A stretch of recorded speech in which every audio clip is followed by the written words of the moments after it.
Mesdames et messieurs, prenez une profonde inspiration, fermez les yeux une seconde et imaginez-vous au bord d'un précipice. Vous avez marché longtemps, vous êtes fatigué, vous regardez derrière vous, rien que des années de lutte, de manque, de frustration, d'échecs, de rêves mis de côté parce que la vie ne vous a pas tout donné. Vous vous dites peut-être, j'aurais pu être plus loin si j'avais eu plus d'argent, plus de soutien, plus de temps. Mais je suis ici pour vous dire une vérité que peu osent dire.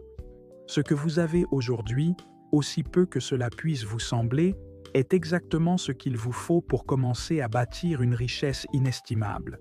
Oui, le peu que tu as est une graine. Et une graine, ce n'est pas rien. C'est un potentiel. C'est un commencement. C'est une promesse. Et ce que tu choisis d'en faire maintenant détermine si demain tu récolteras l'abondance ou le regret. Le mensonge du « je n'ai rien ». La société te fait croire que tu n'as rien si tu ne possèdes pas un compte bancaire bien garni, un diplôme d'une grande école ou un réseau d'influence. Mais regarde mieux. Tu as un cerveau. Tu as du temps, même quelques heures par jour. Tu as accès à des idées. Tu as peut-être une passion, une douleur qui t'a forgé, une histoire qui mérite d'être racontée. Voilà des richesses. Voilà ton capital de départ. Laisse-moi te raconter l'histoire de Joséphine, une femme seule avec 3 enfants, vivant dans un petit appartement, sans emploi fixe. Ce qu'elle avait, une passion pour la cuisine. Ce qu'elle a fait, elle a commencé à vendre des plats faits maison à ses voisins. Elle a utilisé ses réseaux sociaux pour partager ses recettes. Aujourd'hui, elle possède un food truck et un site de livraison. Elle n'avait rien? Faux. Elle avait peu. Et elle en a fait beaucoup. La richesse n'est pas qu'une question d'argent.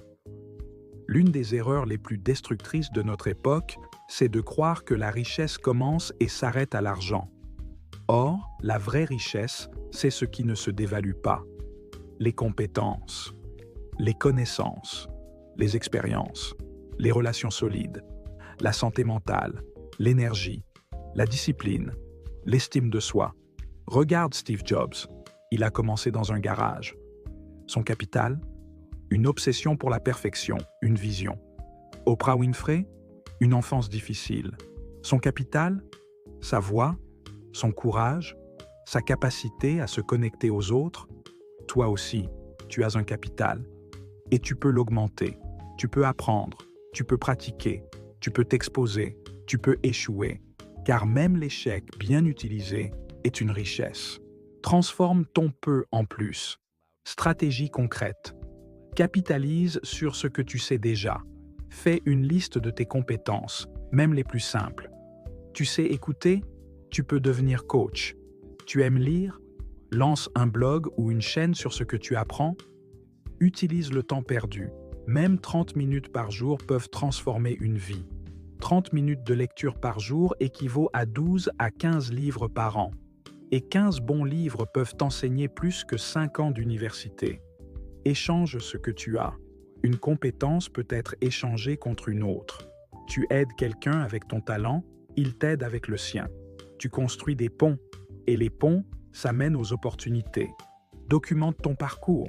Filme, écris, parle, montre ton évolution. Les gens n'achètent pas juste des produits, ils investissent dans des histoires. Entoure-toi de ceux qui croient en la construction. Éloigne-toi des saboteurs, des cyniques, des fatalistes. Fréquente des bâtisseurs, même en ligne. La psychologie de la richesse. Tout se joue dans la tête. Tu dois croire que tu mérites mieux. Tu dois décider que ce peu que tu as sera ton levier. C'est une posture mentale. La richesse, ce n'est pas juste ce que tu possèdes, c'est ce que tu construis malgré l'absence. Voici un exercice. Chaque matin, écris 3 choses que tu possèdes aujourd'hui. Connaissances, contacts, ressources, force et 3 façons dont tu pourrais les faire fructifier. En un mois, ton esprit verra l'abondance là où tu ne voyais que le manque. L'urgence de commencer maintenant. Le temps ne revient pas. Chaque minute où tu te plains est une minute que tu pourrais passer à créer. Les excuses coûtent cher. Le regret est une dette. Rappelle-toi, L'inaction, même justifiée, produit toujours la même chose, rien. Et rien ne change tant que tu ne changes pas. Le monde ne s'ajuste pas à ta souffrance. Il bouge, il avance, et tu dois choisir, attendre que les conditions soient idéales, ou avancer avec ce que tu as, imparfaitement, mais avec foi. Commence aujourd'hui, pas demain, pas quand tu seras prêt, pas quand tu auras plus. Maintenant, avec ce que tu as, même si ce n'est qu'un stylo et une feuille, une idée et un téléphone, une envie et un peu de temps, car ce peu, bien utilisé, devient beaucoup. Des exemples qui inspirent. Chris Gardner, l'homme derrière À la recherche du bonheur. Il vivait dans la rue avec son fils. Son capital, la persévérance. Aujourd'hui, il est millionnaire. Colonel Sanders, créateur de KFC, a commencé à plus de 60 ans avec une recette et une voiture. Malala Yousafzai, à 11 ans, utilisait son journal intime pour dénoncer l'oppression. Son capital, une plume, une conscience. Aujourd'hui, prix Nobel. L'engagement. Fais un pacte avec toi-même. Dis-toi ceci. Je refuse de laisser mes limitations définir mon avenir. Je choisis de bâtir avec ce que j'ai, même si c'est peu. Parce que ce peu, bien semé, nourrira une vie entière. Et ce pacte, tu dois l'honorer, chaque jour. Car personne ne viendra construire ta richesse à ta place. Ce n'est ni à l'État, ni à tes parents, ni à ton employeur de croire à ta place. Tu es l'architecte, tu es l'investisseur, tu es le seul maître d'œuvre. Alors prends ce rôle à bras-le-corps, écris-le sur un papier, lis-le à voix haute, enregistre-toi et écoute-toi chaque matin, car la promesse que tu fais à toi-même est celle qui a le plus de valeur. Le regret, la plus douloureuse des richesses non utilisées. Il y a une douleur plus amère que toutes les autres. Ce n'est ni l'échec, ni le rejet, ni même la pauvreté. C'est le regret. Le regret de ne pas avoir essayé. Le regret d'avoir eu une idée brillante, mais de l'avoir laissée mourir dans le silence. Le regret d'avoir attendu que les conditions soient parfaites, alors que le temps passait, que les cheveux blanchissaient, que les opportunités s'évaporaient. Le regret, c'est ce moment silencieux dans ton lit, tard la nuit, où tu te dis « j'aurais pu, mais je ne l'ai pas fait ».